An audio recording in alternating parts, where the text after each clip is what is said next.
നമസ്കാരം. യുവമോർച്ച നേതാവായിട്ടുള്ള ഗോപു പരമേശ്വരന്റെ സ്ത്രീ സുരക്ഷ അല്ലെങ്കിൽ സ്ത്രീകൾക്ക് കൊടുക്കുന്ന ആ ബഹുമാനവും ആദരവും എന്താണെന്ന് നിങ്ങൾ കേട്ടിട്ടുണ്ടാകും, അറിഞ്ഞിട്ടുണ്ടാകും. തൃപ്പൂണിത്തുറയിൽ അദ്ദേഹം ജനങ്ങൾക്ക് മുന്നിൽ ബ്രഹ്മചരിയായിരുന്നു. നമ്മുടെ 56 ഇഞ്ചിനെ പോലെ നല്ലൊരു ഉത്തമ സംഘപുത്രൻ. എന്നിട്ട് മറ്റൊരിടത്ത് ഒരു സ്ത്രീയെ ഒളിവിൽ പാർപ്പിച്ചിരിക്കുകയായിരുന്നു. ലിവിങ് ടുഗദർ ആണ്. അവരുടെയൊക്കെ ഉടായ്പകൾ തന്നെ ആലോചിച്ച് നോക്കെ. പുറത്ത് ഒരു യഥാർത്ഥ സംഘപുത്രനെ പോലെ അവിവാഹിതനായിട്ട് നടക്കുകയാണ്. എന്നാൽ മറ്റൊരിടത്ത് ലിവിങ് ടുഗദർ ഒരു സ്ത്രീയെ കൊണ്ടിട്ട് പീഡിപ്പിച്ചുകൊണ്ടിരുന്നതിന്റെ വിവരങ്ങൾ പുറത്തു വരുമ്പോൾ എന്താണ് കേരളത്തിലെ യുവമോർച്ചക്കാരെ സംബന്ധിക്കുന്നിടത്തോളം, അല്ലെങ്കിൽ സംഘപരിവാറുകാരെ സംബന്ധിക്കുന്നിടത്തോളം, സംഘപുത്രന്മാരെ സംബന്ധിക്കുന്നിടത്തോളം സ്ത്രീകളോടുള്ള സമീപനം എന്താണെന്നാണ്. സ്ത്രീ എന്ന് പറഞ്ഞാൽ ആരാ? നാരിയ, മാതാവ, അമ്മയ. ഞങ്ങൾ പൂജനീയരായി കാണുന്നവരാണ്. പൂജനീയ വിശേഷങ്ങൾ നിങ്ങൾ കേട്ടാൽ യവനെ ആ സമയത്ത് തന്നെ തല്ലിക്കൊല്ലാൻ തോന്നും. ഇത് ഒരു യുവമോർച്ചക്കാരനല്ല, കേരളത്തിലെ സകലമാന BJP-കാരന്മാരുടെയും യുവമോർച്ചക്കാരന്മാരുടെയും ഉള്ളിലിരിപ്പ് ഇത് തന്നെയാണ്. ഇവരുടെ 56 ഇഞ്ച് എന്താണ് കാണിച്ചു കൊടുത്തത്? യശോദാബെൻ എന്ന് പറയുന്ന ഒരു സ്ത്രീ ഉണ്ടായിരുന്നു. ഈ സംഘപുത്രന്റെ ഇടയിൽ നിന്ന് ഇറങ്ങി ഓടിയതാണ്. ഇന്നവർ അതിന്റെ യാഥാർത്ഥ്യങ്ങൾ പറയാത്തതാണ്. എന്തായാലും ആ ഒരു നാരീപൂജ നടന്ന വഴികൾ എന്തൊക്കെയാണെന്ന് ആ പെൺകുട്ടി അല്ലെങ്കിൽ ഇരയാക്കപ്പെട്ട സ്ത്രീയുടെ വായിൽ നിന്ന് തന്നെ നിങ്ങൾ കേട്ടോളൂ. 5 വർഷമായിട്ട് ഞാൻ അയാളുടെ ഒപ്പം താമസിക്കുന്നത്. പുറത്ത് ആർക്കും അറിയില്ല. ഞങ്ങൾ ലിവിങ് ടുഗദർ താമസിക്കണേ. എൻ്റെ ബന്ധുക്കൾക്കും ഗോപുവിൻ്റെ ബന്ധുക്കൾക്കും മാത്രമേ ഞങ്ങൾ ഒരുമിച്ച് താമസിക്കണ അറിയാറുള്ളൂ. ബാക്കി എല്ലാവരോടും ഗോപു സിംഗിൾ ആണെന്നാണ് പറഞ്ഞിരിക്കുന്നത്. 5 വർഷമായിട്ട് എന്നെ അവിടെ വിട്ട് ഉപദ്രവിച്ചുകൊണ്ടിരിക്കുക. ചാർജറിൻ്റെ കേബിള്, കയ്യില് ബെൽറ്റ്, ചട്ടകം, പിന്നെ എക്സ്റ്റൻഷൻ കേബിള്, അങ്ങനത്തെ ഒരുപാട് സാധനങ്ങളെടുത്തിന് ഉപയോഗിച്ച് എനിക്ക് മടുത്തു. ഇന്നലെ എന്നെ മരണഭയം വന്നു. എനിക്ക് എന്നെ ശ്വാസം മുട്ടിച്ച് എന്നെ കൊല്ലാൻ നോക്കി. ഞാൻ ബോധം കെട്ട് വീണു. അങ്ങനെ എന്നെ അവിടെ നിന്ന് നിസ്സാര കാര്യം മതി. ഇന്നലെ ഒരു പ്രശ്നവുമില്ല. അയൺ ബോക്സ് അയൺ ചെയ്യാൻ വേണ്ടിയിട്ട് മേശപ്പുറത്തുനിന്ന് സാധനങ്ങളെല്ലാം മാറ്റി കഴിഞ്ഞപ്പോഴത്തേക്കും ഹെൽമെറ്റ് എടുത്ത് ഞാൻ താഴെ വെച്ചു. ഹെൽമെറ്റ് താഴെ വെച്ചതിനാണ് ഇന്നലെ എന്നെ ഉപദ്രവിച്ചത്. നിസ്സാര കാര്യം, ഒരു പ്രശ്നവും ഇല്ല. നിസ്സാര കാര്യങ്ങൾക്കാണ് എന്നെ ഉപദ്രവിക്കുന്നത്. ക്രൂരമായ രീതിയിലാണ് ഉപദ്രവിക്കുന്നത്. എന്നെ തല്ലി ആവശ്യത്തേക്ക് എൻ്റെ കയ്യിൽ മൊത്തം പാടുണ്ട്. എൻ്റെ ശരീരത്തിൽ മൊത്തം ഉപദ്രവിച്ചതിൻ്റെ പാടുകളാണ് ഈ കാണുന്നത്. എൻ്റെ ശരീരത്തിൽ മൊത്തം പാടാ. എല്ലാ ഉപദ്രവിക്കും. അതിനുശേഷം എന്താണ് ചെയ്തത്? കഴുത്തിന് നെക്കി പിടിച്ച് എന്നെ ശ്വാസം മുട്ടിച്ച് കൊല്ലാൻ നോക്കി. ഞാൻ ബോധം കെട്ട് വീണു. ഞാൻ മരിച്ചെന്ന് കരുതിയിട്ടാവും അയാൾ അവിടെ എന്നെ ഇട്ടിട്ട് പോയത്. ഞാൻ ബോധം എഴുന്നേറ്റ് നോക്കിയപ്പോഴത്തേക്കും അയാളെ കാണാനില്ല. ഞാൻ വേഗം ഡ്രസ്സ് മാറി എൻ്റെ അനിയത്തിനെ കോൺടാക്ട് ചെയ്ത് ഞാൻ അങ്ങോട്ട് പോയി ചെയ്തു.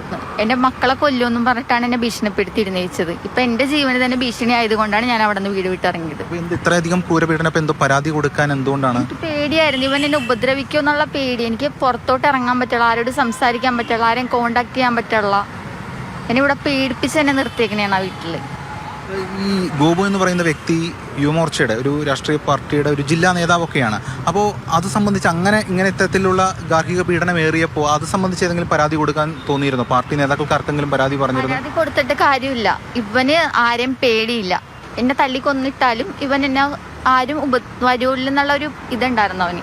ഇങ്ങനെയൊക്കെ ഒരു ആളോട് പെരുമാറാമോ എന്ന് ചോദിച്ചിട്ടുണ്ടോ? അതൊക്കെ ചോദിച്ചിട്ടുണ്ട്. പട്ടിക്കും പൂച്ചയ്ക്കും വീട്ടിൽ വളർത്തണം, മറ്റേ തെരുവ് നായ്ക്കൾക്ക് പോലും ഇങ്ങനത്തെ തല്ല് കിട്ടില്ല എന്ന് അവൻ തന്നെ എന്നോട് പലതവണ പറഞ്ഞിട്ടുണ്ട്.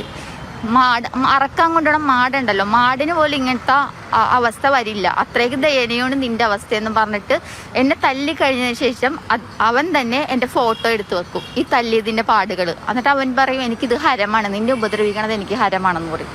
ലഹരി അങ്ങനെ എന്തെങ്കിലും തരത്തിൽ ഉപയോഗിക്കാറുണ്ടോ? മദ്യം ഉപയോഗിക്കാറുണ്ട്. നിങ്ങളെ പൂട്ടിയിടുമായിരുന്നു?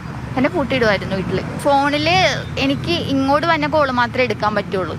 വ്യക്തി പുറത്തു പോകുമ്പോൾ നിങ്ങൾ എന്താണ് ചെയ്യുന്നത്? ഞാൻ വീടിന്റെ അകത്തിരിക്കും, ഇട്ടിരിക്കും. ഈ പാർട്ടി നേതാക്കൾ ആരെങ്കിലും വീട്ടിൽ വരാറുണ്ടായിരുന്നോ? ഇല്ല, ആർക്കും അറിയില്ല. എല്ലാവരോടും കറക്റ്റായിട്ട് വീട് വൈറ്റിലാണെന്നാ പറഞ്ഞേക്കുന്നത്. എവിടെയാന്ന് കറക്റ്റായിട്ട് ഇതുവരെ ആരോടും പറഞ്ഞു കൊടുത്തിട്ടില്ല. ഞാൻ ഇപ്പൊ എൻ്റെ അച്ഛൻ മരിക്കണ സമയത്ത് എൻ്റെ അനിയത്തിനാണെങ്കിൽ ആരെങ്കിലും ഫോൺ ചെയ്യണമെങ്കിൽ തന്നെ എൻ്റെ അടുത്ത് നിന്നിട്ട് അവനിങ്ങനെ പറഞ്ഞു തരും, ഇങ്ങനെ പറയണം. ഞാൻ ചിലപ്പോൾ വടി എന്തെങ്കിലും കയ്യിലുണ്ടാകും. അത് പേടിച്ചിട്ട് അവൻ പറയണതേ നമുക്ക് പറയാൻ പറ്റുള്ളൂ. നമ്മളിങ്ങനെ ഉപദ്രവിക്കണേണെന്ന് ഒന്നും നമുക്ക് ആരോടും പറയാൻ പറ്റില്ല. കേസായിട്ട് ശക്തമായി തന്നെ മുന്നോട്ട് പോകാനാണ് എൻ്റെ തീരുമാനം. മറ്റാരെങ്കിലും ഇത്തരത്തിൽ ഉപദ്രവിച്ചിട്ടുണ്ടോ? അങ്ങനെ എന്തെങ്കിലും തരത്തിൽ? പെട്ടെന്ന് ദേഷ്യം വരുന്ന സ്വഭാവത്തിലാണ്. എന്തെങ്കിലും ഒരു നിസ്സാര കാര്യങ്ങൾക്ക് പെട്ടെന്ന് ചൂടാകും. അങ്ങനത്തെ ക്യാരക്ടറാണ്. ആരെയും പേടിയില്ല, എല്ലാവരും എൻ്റെ കയ്യിലുണ്ട്. സ്പെഷ്യൽ ബ്രാഞ്ചിൽ SIനെ വിളിക്കണോ, എന്തെങ്കിലും പ്രശ്നം ഉണ്ടെങ്കിൽ അവരൊക്കെ എൻ്റെ കയ്യിലാണ് ഇരിക്കണമെന്ന് പറഞ്ഞിട്ട് അങ്ങനെ ഒരുപാട് ഇത് പറയാറുണ്ട്. എനിക്ക് ഇഷ്ടം പോലെ സ്വാധീനവും ഹോൾഡും കാര്യങ്ങളൊക്കെ ഉണ്ട്. ആ സ്വാധീനമൊക്കെ ഉപയോഗിച്ച് ഉണ്ട് എന്ന് പറഞ്ഞുകൊണ്ടാണ് നിങ്ങളെ അടക്കം ഭീഷണിപ്പെടുത്തുന്നത് അല്ലേ? അതെ അതെ അതെ. ആരോഗ്യകരമായി ഒരുപാട് തളർന്നു. ഒരുപാട് എനിക്ക് വയ്യ, എനിക്ക് പറ്റാതെ. ഒരു സ്ത്രീ ഭൂമിയോളം ക്ഷമിക്കണമെന്നാണ്, പക്ഷെ ഭൂമിയോളം ക്ഷമിച്ച് കഴിഞ്ഞു. അതിന്റെ അപ്പുറവും കഴിഞ്ഞു. ഇനി ക്ഷമിക്കാൻ പറ്റില്ല. അത്രമാത്രം ഞാൻ അനുഭവിച്ചു. ആ വീട്ടിൽ കിടന്നുണ്ട്. ഇടുന്ന ഷൂ വരെ ഊരി എന്നെ തള്ളിയിട്ട്. അധികാരത്തിൽ ഇല്ലാതിരിക്കുമ്പോഴാണ് ഈ തെമ്മാടിത്തം കാട്ടിയിരിക്കുന്നത്. അതും യുവമോർച്ചയുടെ ജില്ലാ നേതാവായിരുന്നു കൊണ്ട് തൊലിവെളുപ്പുണ്ടല്ലോ, പിന്നെ പേരിനൊപ്പം വാലും ഉണ്ടല്ലോ. ആ വാലും ആ സവർണതയും പിന്നെ ശാഖ അഡ്രസ്സും വെച്ചിട്ട് ഈ നാട്ടിൽ എന്ത് തോന്നിവാസവും തെമ്മാടിത്തവും കാണിക്കാമെന്ന് സംഘി കരുതിയിരുന്നു. ഇവരുടെ തൊലിവെളുപ്പ് കണ്ട് ചെന്ന് കയറിക്കൊടുത്തതാണ് ആ പെൺകുട്ടി. 5 വർഷം അവർ അനുഭവിച്ച പീഡനങ്ങൾ കേട്ട് കഴിഞ്ഞാൽ, അതായത് ഈ തെരുവ് നായ്ക്കളുടെ അവസ്ഥയായിട്ടാണ് ഇവൻ അടിച്ചിട്ട് അതിനെ ഉപമിക്കുന്നത്. പിന്നീട് ഫോട്ടോ എടുത്ത് അവൻ ഇതൊരു ഹരമാണെന്ന്, അതായത് സ്വന്തമായിട്ട് ഈ പട്ടികൽ എന്നുള്ളൊരു സാധനമുണ്ട് നമ്മുടെ നാട്ടിൽ, അറിയാലോ, പട്ടികല് തടിയുന്ന ഈ നമ്മുടെ ബോർഡൊക്കെ അടിക്കാൻ എടുക്കുന്ന സാധനം. അതിനാണ് ഇവനൊരു 4-5 അറയൽ കൊടുക്കേണ്ടത്. കാര്യം ആ അടി കിട്ടുമ്പോൾ എന്താണ് അതിന്റെ വേദന എന്നുള്ളത് ഈ കേബിൾ വയർ വെച്ചൊക്കെ അടിക്കുന്ന കാര്യമൊക്കെ വിശദീകരിക്കുന്നുണ്ട്. എന്നിട്ട് രക്തം കട്ട പിടിച്ച് കിടക്കുന്ന ദൃശ്യങ്ങൾ എടുത്തു വെച്ച് അവൻ അത് കണ്ട് ആസ്വദിക്കുകയാണ്. കാര്യം സംഘപുത്രന്മാർ എന്ന് പറഞ്ഞാൽ യോദ്ധാക്കളാണല്ലോ. യോദ്ധാക്കൾ മുന്നിൽ നിൽക്കുന്ന ആരാണ്? എല്ലാവരെയും ശത്രുപക്ഷത്ത്, അവനെ ഉന്മൂലനം ചെയ്യുക, നശിപ്പിക്കുക, ഇഞ്ചിഞ്ചായി കൊല്ലുക, ഇതിനെയൊക്കെ വല്ലാതെ ആസ്വദിക്കുന്ന മനോഭാവക്കാരാണ്. അതുകൊണ്ടാണ് കൂടെ താമസിക്കുന്ന ഒരാളുടെ വേദനയെക്കുറിച്ച് മനസ്സിലാക്കാത്തവരാണ് സംഘപുത്രന്മാരെന്ന് വീണ്ടും വീണ്ടും ആവർത്തിച്ച് പറയേണ്ടി വരുന്നത്. ഇമാതിരി ദ്രോഹം ഒന്ന് ആലോചിച്ച് നോക്കിയേ. ഇവനൊക്കെ മനുഷ്യനാണോ എന്നുള്ള കാര്യം. അധികാരത്തിൽ പോലും ഇല്ലാതിരിക്കുന്ന സമയത്ത് എങ്ങനെയാണ് ജില്ലാ നേതാക്കന്മാരെ പോലും ഇവർ സൃഷ്ടിച്ചെടുത്തിരിക്കുന്നത്? ശാഖാ ക്ലാസ്സിലൂടെ എങ്ങനെയാണ് ഇവർ വീട്ടിലുള്ളവരെ പോലും കൈകാര്യം ചെയ്യുന്ന രീതി എന്നുള്ളതിന്റെ തെളിവാണ്. എന്തായാലും അറിയാതെ ഈ തൊലിവെളുപ്പും അല്ലെങ്കിൽ സുന്ദര കുട്ടപ്പൻ എന്നുള്ള നിലയ്ക്ക് ചെന്ന് കയറിക്കൊടുത്ത ആ സ്ത്രീ കഴിഞ്ഞ 5 വർഷം അനുഭവിച്ച പീഡനം, എന്നിട്ട് ഇതുവരെ പരാതി കൊടുത്തില്ല. പോലീസുകാർ ഉൾപ്പെടെ എല്ലാ സംവിധാനവും എന്റെ കയ്യിലാണ്. അവർ വീട്ടിൽ നിന്ന് ഈ അടി കൊണ്ട് പേടിച്ചിറങ്ങി ഓടിയതാണ്. ഓടി സഹോദരിയുമായി കോണ്ടാക്ട് ചെയ്ത് മറ്റൊരിടത്ത് അവർ മാറി തങ്ങി. അപ്പോഴാണ് ഇവൻ കേസുമായിട്ട് പോയത്. ആര്? യുവമോർച്ച നേതാവ്. എന്റെ സുഹൃത്തിനെ കാണാനില്ല അത്രേ. അങ്ങനെ പോലീസ് നടത്തിയ അന്വേഷണത്തിൽ ചെല്ലുമ്പോഴാണ് പെൺകുട്ടി ഇവന്റെ പീഡന കഥകളെ കുറിച്ച് അവരോട് പറയുന്നതും പിന്നീട് ആ കേസുമായി ബന്ധപ്പെട്ട് വാദി പ്രതിയാകുന്ന അവസ്ഥയിലേക്ക് കാര്യങ്ങൾ എത്തി. അങ്ങനെയാണ് ലോകം ഇത് അറിയുന്നത്. കേരളത്തിൽ ദ ഗ്രേറ്റ് ഇന്ത്യൻ കിച്ചൺ എന്നൊരു സിനിമ ഇറങ്ങിയിട്ടുണ്ട്. അതിനകത്ത് കാണിക്കുന്നുണ്ട് ഈ ഫ്യൂഡൽ ചിന്താഗതി എന്താണെന്നുള്ളത്. അതിന്റെ മറ്റൊരു വേർഷനാണ് തൃപ്പൂണിത്തുറയിൽ കണ്ടതെന്ന് പറയേണ്ടി വരികയാണ്.